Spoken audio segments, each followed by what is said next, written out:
ლონდონის საფონდო ბირჟაზე საქართველოს ეკონომიკა სამი კომპანიის მიერ საქართველოს ბანკის, TBC ბანკისა და საქართველოს კაპიტალის მეშვეობით არის წარმოდგენილი.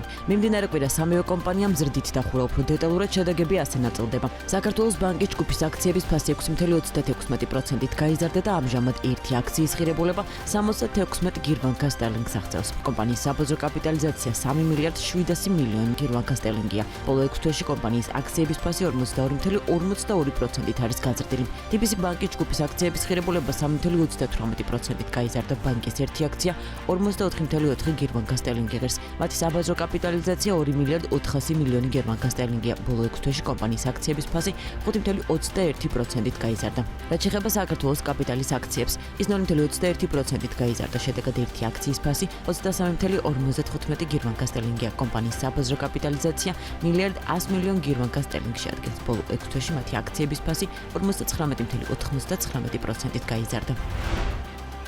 საფინანსო სისტემის კონკურენტუნარიანობის ზრდის და კაპიტალის ბაზრების კიდევ უფრო განვითარებისთვის დამატებითი ნაბიჯებია გადასადგმელი. ამის შესახებ პარლამენტის ეკონომიკური პოლიტიკის კომიტეტის თავმჯდომარემ შოთა ბერეკაშვილმა ეკონომისტის დღესთან დაკავშირებით ლარის მიმოქცევაში შესვლიდან 30 წლის იუბილესთან დაკავშირებულ სამეცნიერო კონფერენციაზე სიტყვით გამოსვლისას განაცხადა. მისივე თქმით, ქვეყანაში მდგრადი და სტაბილური ფინანსური სისტემაა. ბერეკაშვილმა ასევე ენერგეტიკის სექტორის მნიშვნელობაზეც გაამახვილა ყურადღება და აღნიშნა, რომ ქვეყანაში ენერგეტიკის სექტორის განვითარებას განსაკუთრებული მნიშვნელობა უნდა მიენიჭოს და ეკონომიკური პოლიტიკის ნაწილი გახდეს. გარდა ამისა, ბერეკაშვილმა ქვეყნის ეკონომიკური პოლიტიკის ძირითად პარამეტრებზე, მდგრადი და სტაბილური ფინანსურ სისტემასა და ინოვაციური ტექნოლოგიების და ხელოვნური ინტელექტის გამოყენებით ახალი ეკონომიკური მოდელის ჩამოყალიბების მნიშვნელობაზე ისაუბრა. მისივე თქმით, საქართველოს შემთხვევაში სწორი ეკონომიკური პოლიტიკა ეკონომიკური კავშირების გაღრმავებას ნიშნავს, როგორც ტრადიციულ, ისე ახალ ეკონომიკურ ცენტრებთან. ქართული ელექტრონული კომერცია ძალიან აქტიური კრიზისის ფაზაში შევიდა, რაც უცხოური ონლაინ მაღაზიების მხრიდან მზარდმა კონკურენციამ განაპირობა. ამის შესახებ ელექტრონული კომერციის ასოციაციის თანადამფუძნებელმა თამარ გოგოლაშვილმა BMG-სთან ინტერვიუში განაცხადა. მისი თქმით, ეს მეტწილად ჩინური პლატფორმა ტემუს გააქტიურებამ გამოიწვია, რომელმაც ბაზრის დაახლოებით 2/3 დაიკავა. ამასთან, როგორც ელექტრონული კომერციის ასოციაციის თანადამფუძნებელმა განაცხადა, საბაჟო მონაცემებზე დაყრდნობით შეგვიძლია ვთქვათ, რომ საშუალოდ 3-ჯერ არის გაზრდილი 50 ლარის ღირებულების პროდუქცია შემოდინება. მისივე თქმით, საქართველოში ელექტრონული კომერციის ბაზარი ზოგადად მზარდია უცხოური ონლაინ მაღაზიების ხარჯზე, მაგრამ უშუალოდ ქართული ელექტრონული კომერციის ბაზარი მეორე წელია მცირდება, წელს კი სერიოზული შედეგებია დამდგარი. საქართველოში სალიზინგო ბაზარი მზარდია და ბოლო მონაცემებით ამ სექტორის პორტფელის მოცულობა 800 მილიონ ლარს მიაღწია. როგორც სალიზინგო კომპანიებში აცხადებენ, ბაზრის დიდი წილი კვლავ კორპორატიულ მიმართულებებზე მოდის და სალიზინგო პროდუქტებზე მოთხოვნა განსაკუთრებით გააქტიურებულია სამშენებლო ინფრასტრუქტურის სექტორის მხრიდან. თუმცა როგორც BMG-ს ბებიდაზღვევის გენერალურმა დირექტორმა კოტე სულამანიძემ განუცხადა, ბოლო პერიოდში ასევე გააქტიურებულია საცალო მიმართულება, მათ შორის ავტოლიზინგი. სულამანიძის განცხადებით, მათ შემთხვევაში პორტფელის ზრდის წლიური ტემპი 22% იყო. დადიანების სასახლისთვის მოოქრული ჭაღის და შანგლების დამზადება $48,700 დაჯდება. საუბარია ბროლის მინისა და კრისტალებისგან დამზადებულ საზეიმო მოოქრულ ჭაღზე, სიმაღლე 3 მეტრი, წონა კი 1000 კილოგრამი და 2 კრისტალებიან შანდალზე, რომელსაც კომპანია ავესი დამზადებს. ჭაღისა და შანდლების დამზადება იმ ესკიზების მიხედვით მოხდება, რომელიც ზუგდიდის დადიანების სასახლეების მუზეუმის პირველი დირექტორის აკაკი ჭანტურიას არქივშია დაცული. როგორც შესყიდვების სააგენტოსთვის წარდგენილ დოკუმენტაციაში აღნიშნული, დედოფალ ეკატერინეს დადიანების სასახლის რეზიდენციის პროექტი ედვიგ რაის შეუდგენია. არქიტექტორმა რაისმა დედოფლისეულ სასახლეში მოგვიანებით კი ზალცმანმა უფლისწულის რეზიდენციის ინტერიერის მოსართავად მსოფლიოში სახელგანთქმული დოლმაბაჩეს სასახლე აიღეს ორიენტირად. სწორედ ამიტომაც დედოფლისეული სასახლისა და ნიკოსეული რეზიდენციის მთავარ შესასვლელებს დოლმაბაჩეს სასახლის მსგავსი ჭაღები ამშვენებდა. ეს ჭაღები მე-20 საუკუნის 30 წლებიდან დაკარგულია. აიდიას ბორჯომი საქართველოს პირველი ქართული მინერალური წყლის ბორჯომის წარმოების 135 წელს თანამედროვე ტექნოლოგიებით აღჭურვილი ახალი ქარხანა გახსნა. პროექტის ჯამური ინვესტიცია $120 მილიონი. ღონისძიებას საქართველოს აღმასრულებელი საკანონმდებლო ადგილობრივი ხელისუფლების წევრები და ბიზნესის წარმომადგენლები დაესწრნენ. ბორჯომის ახალი ქარხანა აშენდა ყვიბისში.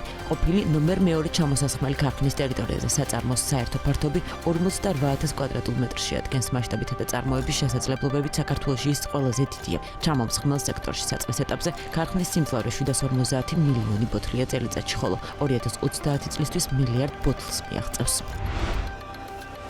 თელავის მუნიციპალიტეტში მოსული უხვინ ალექსისა და ძლიერი სიტყვის შედეგად მუნიციპალიტეტის სოფლებში რუისპირი, ვარდისუბანი, სასოფლო-სამეურნეო სავარგულები, კონკრეტულად ვენახები დაზიანდა. ინფორმაციას კახეთის მხარეში სახელმწიფო რწმუნებულის ადმინისტრაცია ავრცელებს.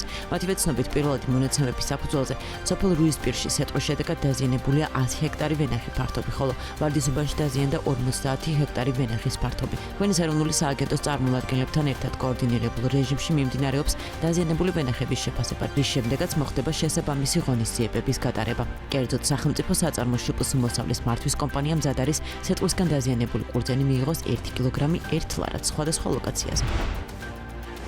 კახეთში სიტყვისგან დაზიანებულ ყურძენს სახელმწიფო საწარმო შპს მოსავლის მართვის კომპანია ჩაიბარებს. საწარმო მევენახეებისგან დასეტყილ საღვინე ყურძენს 1 კილოგრამს 1 ლარად დღეიდან მიიღებს. როგორც ქვეყნის ეროვნულ სააგენტოში აცხადებენ, სიტყვისგან დაზარალებულ მევენახეებს ყურძნის ჩაბარების პრობლემა არ შეექმნებათ.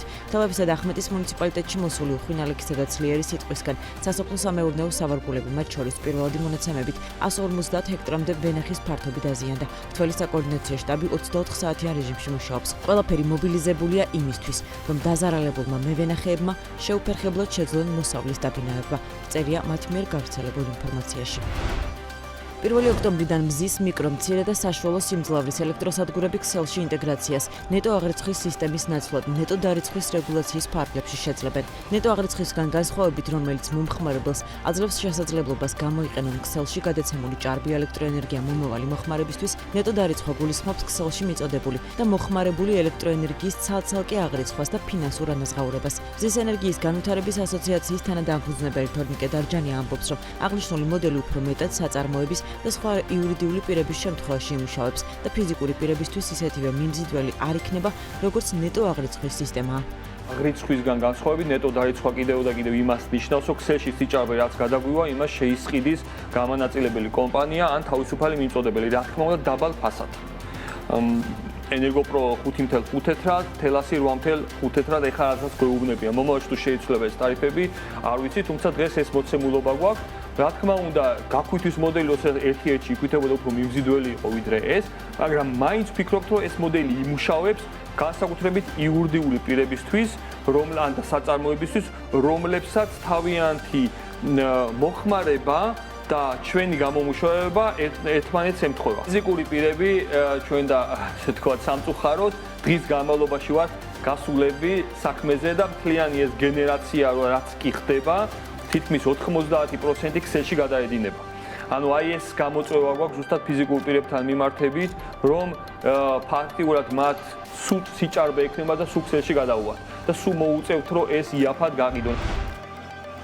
დიდუბის რაიონში მრავალფუნქციური საზოგადოებრივი ცენტრი აშენდება. თბილისის მერიის ინფორმაციით, დიღმის მასივში 16,000 კვადრატული მეტრის ფართობის ტერიტორიაზე 3 ბლოკი აშენდება, სადაც სხვადასხვა სპორტული და კულტურული სივრცე მოეწყობა. პროექტს თბილისის მერიის კულტურის, განათლების, სპორტისა და ახალგაზრდულ საქმეთა საქალაქო სამსახური განახორციელებს და სამუშაოებისთვის 45 მილიონ 728,748 ლარი დაიხარჯება. პროექტის დეტალებს დედაქალაქის მერი კახაკალაძე მოადგილე ანდრია ბასილაიასთან ერთად ადგილზე გაეცნო. კალაძის თქმით, შესაბამისი ტენდერი უახლოეს მომავალში გამოცხადდება.